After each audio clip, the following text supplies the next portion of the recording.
ખેરાલુના ધારાસભ્ય સરદારભાઈ ચૌધરીની અધ્યક્ષતામાં ગુજરાત રાજ્ય માર્ગ વાહન વ્યવહાર નિગમ દ્વારા મહેસાણા જિલ્લાના ખેરાલુ ખાતે નવનિર્મિત થનારા સુવિધાયુક્ત એસટી ડેપો વર્કશોપનું ખાતમુહૂર્ત કાર્યક્રમ યોજાયો હતો.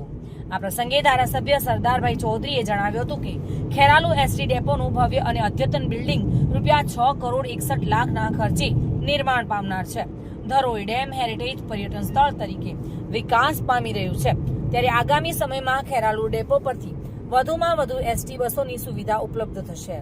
આ ઉપરાંત તેમણે મિની પાવાગઢ તરીકે ઓળખાતા ઉમરેચા પર્યટન સ્થળ પર માટે પૂરતી એસટી બસ સેવાનો સુલભ થાય, જેથી ખેરાલુ વિસ્તારની જનતાને વધુમાં વધુ એસટી બસ સેવાઓનો લાભ મળે તેવી આશા વ્યક્ત કરી હતી.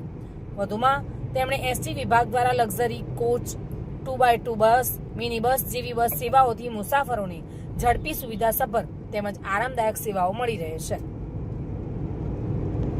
ભાવિન ભાવસાર સાથે bureau report, today Gujarati news.